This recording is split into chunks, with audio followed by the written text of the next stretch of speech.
Hari ini kembali bersama kami di studio podcast IKP memberikan informasi yang cerdas untuk masyarakat sejahtera. Sudah hadir bersama kami Kepala Bidang Persandian dan Keamanan Cyber Dinas Komunikasi, Informatika, Persandian dan Statistik Daerah Kabupaten Morowali. Langsung saja memperkenalkan diri mungkin Pak Kabid. Siap. Terima kasih Pak Kabid IKP atas kesempatan yang diberikan kepada kami. Assalamualaikum warahmatullahi wabarakatuh. Waalaikumsalam warahmatullahi wabarakatuh. Jangan tegang, ini kita santai rileks karena saya juga ikut tegang. Ya.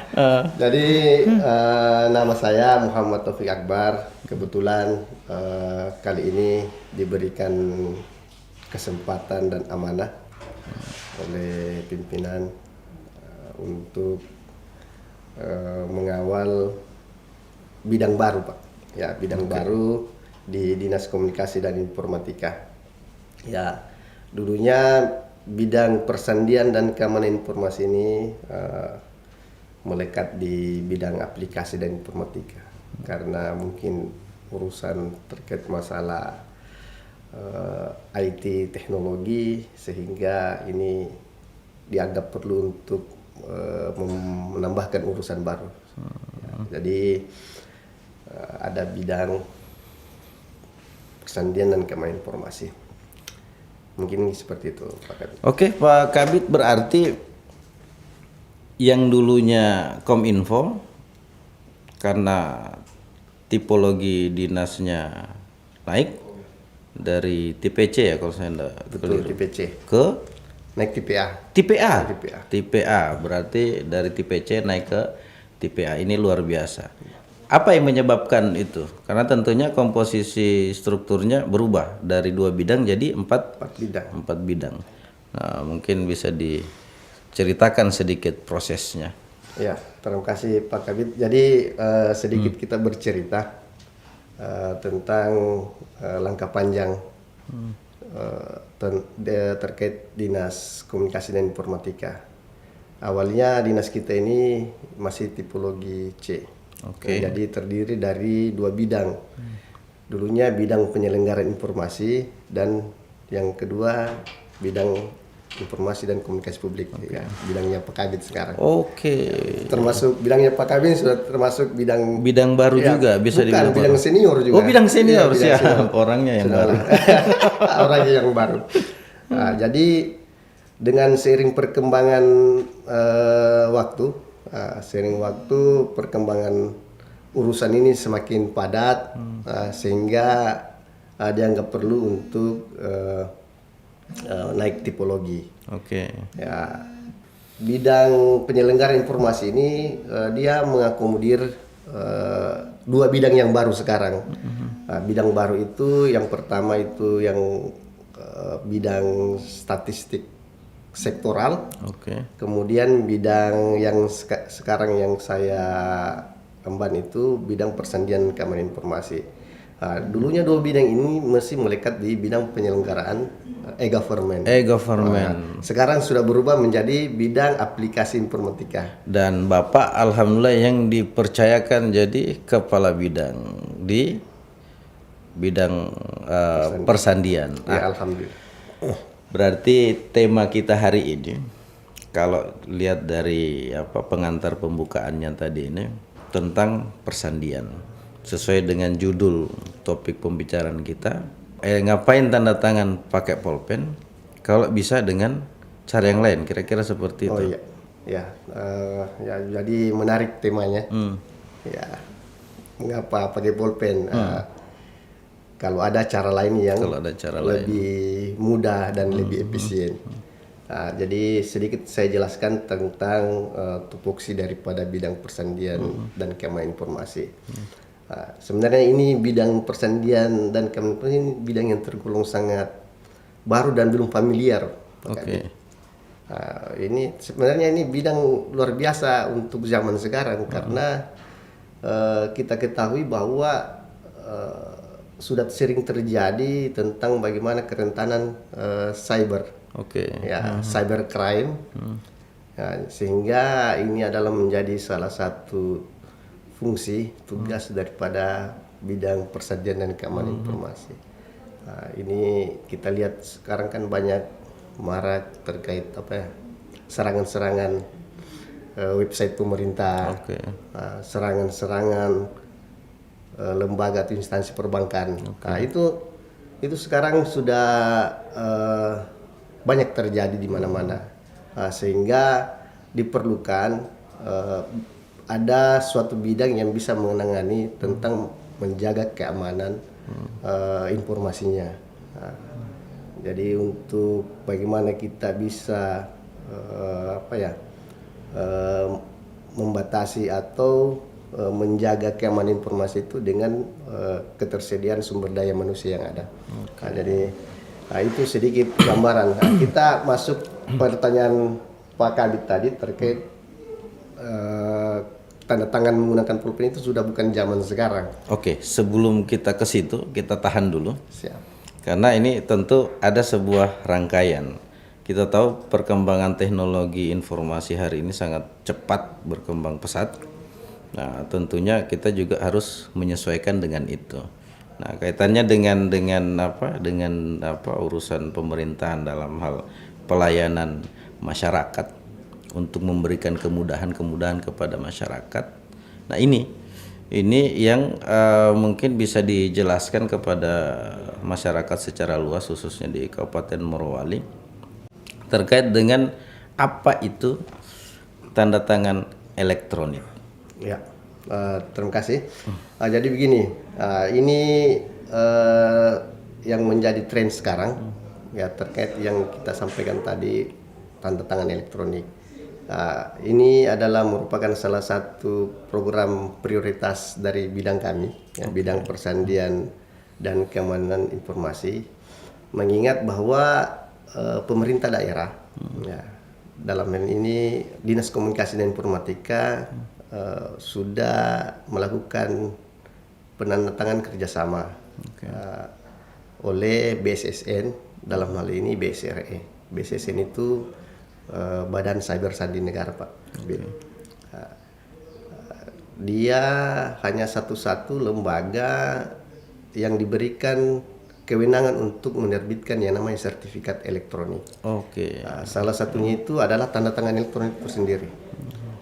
Jadi kenapa mesti harus tanda tangan elektronik, ya, Pak? Ya. Nah, pertanyaan itu sangat menarik karena kan di era digitalisasi sekarang, yang namanya teknologi itu bukan mempersulit, justru mempermudah. Mempermudah dalam hal pelayanan publik, ya, mempermudah semua urusan-urusan terkait pelayanan pemerintah. Salah satunya itu adalah tanda tangan elektronik itu sendiri. Itu juga kita kan sekarang digenjot terkait masalah SPBE, ya, sistem pemerintahan berbasis elektronik. Untuk menunjang SPBE itu kita perlu untuk salah satu ukuran itu untuk daerah harus sudah bisa menerapkan yang namanya tanda tangan elektronik. Jadi mungkin seperti itu, Pak Kabit. Oke. Nah, untuk di Kabupaten Morowali terkait dengan tanda tangan elektronik ini sendiri, apakah memang baru di tahun 2023 ini diberlakukan atau sudah ada instansi yang memberlakukan itu dalam setiap produk-produk pelayanannya? Ya, untuk saat ini tanda tangan elektronik ini kan saya sudah sampaikan tadi bahwa baru tahun ini kita ber-PKS melakukan MOU tanda tangan kerjasama terkait penggunaan dan penerbitan tanda tangan elektronik. Dikecualikan pelayanan di Dukcapil. Dukcapil itu sudah lama menggunakan tanda tangan elektronik, khusus konsumsi internal di Dirjen Pencatatan Sipil. Itu langsung dikelola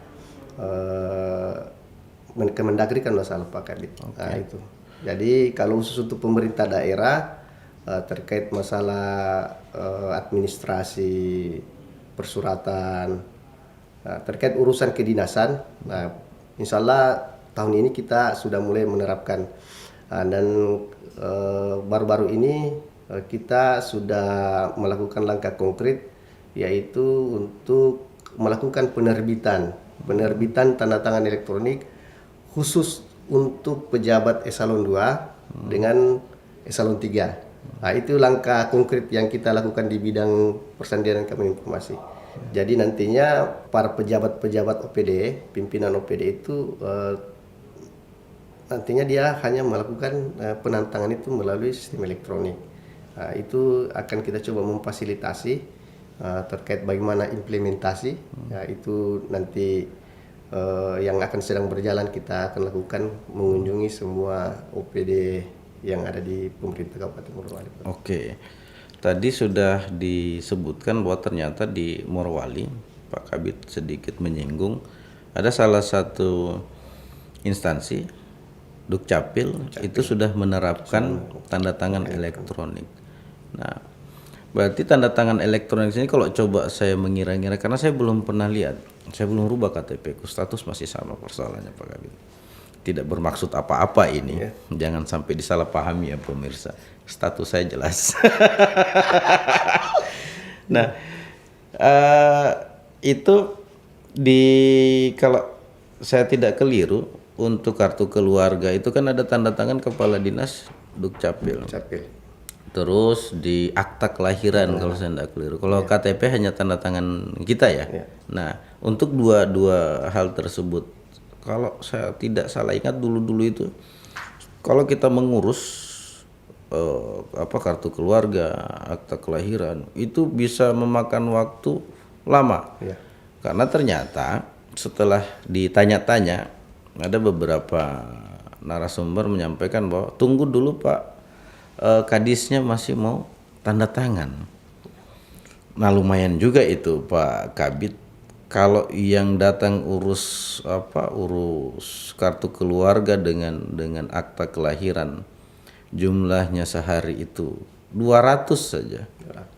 Dikali waktu kerja pelayanan selama 5 hari kerja ya, dari hari Senin sampai dengan hari Jumat, itu lumayan bertumpuk.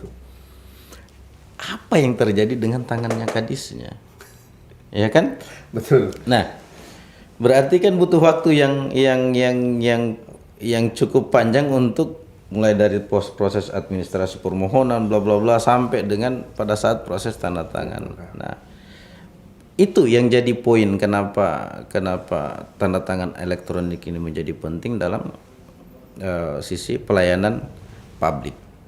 Kira-kira bagaimana penjelasannya Pak Kabid? Ya, jadi sangat betul yang Pak Kabid sudah sampaikan bahwa untuk saat ini yang menerapkan tanda tangan elektronik terkait pelayanan pencatatan sipil, nah, itu mereka sudah lakukan sudah sejak lama.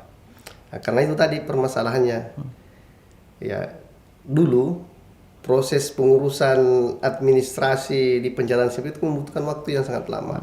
Nah, sehingga dengan dihadirkannya yang namanya tanda tangan elektronik, nah ini adalah salah satu manfaat untuk mengefisienkan waktu. Nah, artinya pelayanan masyarakat ini cepat terlayani. Ya, itu tadi. Jadi waktu yang panjang sehingga ya masyarakat itu ya bolak-balik menunggu untuk mencari informasi terkait proses administrasi pengurusannya di Dukcapil. Jadi perlu saya sedikit menjelaskan bahwa tanda tangan elektronik itu sudah diatur dalam Undang-Undang Nomor 11 Tahun 2008 tentang pembuktian dokumen elektronik yang ditandatangani dengan tanda tangan elektronik.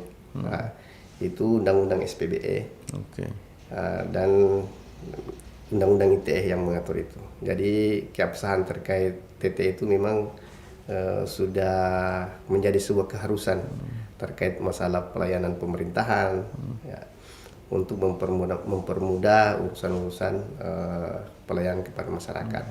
Nah, jadi banyak yang bertanya, ya mengapa perlu tanda tangan elektronik? Nah, itu pertanyaan-pertanyaan mendasar. Ya, jadi itu tanda tangan elektronik itu adalah tanda tangan yang tersertifikasi. Ya. Jadi bukan hanya tanda tangan apa ya, yang yang scan digital itu. itu bukan. Oke. Jadi tanda tangan elektronik itu tanda tangan yang sudah tersertifikasi oleh Badan Penyelenggara Sertifikasi Tanda tangan elektronik. Nah, jadi satu-satunya yang sudah saya jelaskan tadi, satu-satunya lembaga sertifikasi elektronik itu yaitu Badan Cyber Sandi Negara, BSSN. Itu ada BSR namanya Pak Kabit, Balai Sertifikasi. Jadi Balai Sertifikasi itu dia yang mempunyai legalitas untuk menerbitkan yang namanya tanda tangan elektronik. Oh, oke. Jadi makanya dilakukan MOU. Jadi daerah ini, kita ini pemerintah daerah Kabupaten Morowali itu harus melakukan kerjasama dulu untuk bisa dilakukan penggunaan TTE tanda tangan elektronik di pemerintah daerah tersebut. Dan itu sudah? Alhamdulillah sudah. Kita sudah Pemda Morowali sudah ber-PKS di bulan Februari kemarin. Februari. Tahun 2003. Jadi insya Allah dengan adanya bidang baru ini, Pak Kabit, ya. Jadi ini adalah salah satu entry point kita dalam melaksanakan program prioritas untuk bagaimana pelayan pemerintah semua OPD itu sudah menggunakan tanda tangan elektronik. Itu target kita.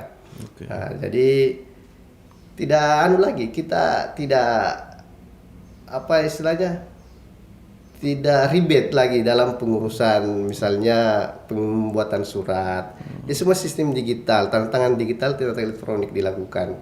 Jadi biar pimpinan tidak di tempat, dia bisa bertanda tangan dimanapun berada. Jadi proses yang Pak Kabit tadi sampaikan, pelayan tidak memangkas birokrasi waktu. Jadi waktu ini sangat cepat. Jadi tidak menunggu lagi pimpinan harus ada di kantor. Jadi banyak manfaat lah terkait penerapan tanda tangan elektronik itu. Dan tentunya administrasi surat menyurat tercatat dan tertata dengan rapi. Jadi seperti itu. Sehingga dalam tanda tangan elektronik itu, ini kan tanda tangan yang tersertifikasi. Jadi legalitas, keabsahan dan kerahasiaan itu terjaga. Jadi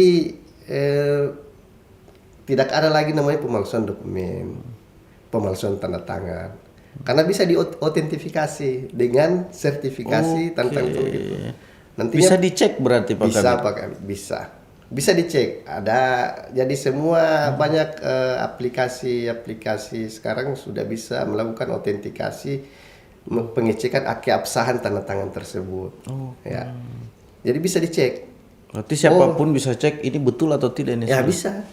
Nah itulah gunanya tanda tangan elektronik. Nah, sorry. Terakhir Pak Kabit, kegiatan ini tadi sudah PKS-nya sudah di bulan Februari. Alhamdulillah. Nah, untuk supaya secara meluas diketahui di OPD dulu, karena targetnya OPD dulu, apa yang dilakukan? Terima kasih. Jadi yang tadi saya sudah sampaikan Pak Kabit, bahwa langkah awal yang kami lakukan khususnya di bidang persandian informasi itu, kami akan ke OPD-OPD, artinya kami ini mengunjungi langsung Pak Kabit.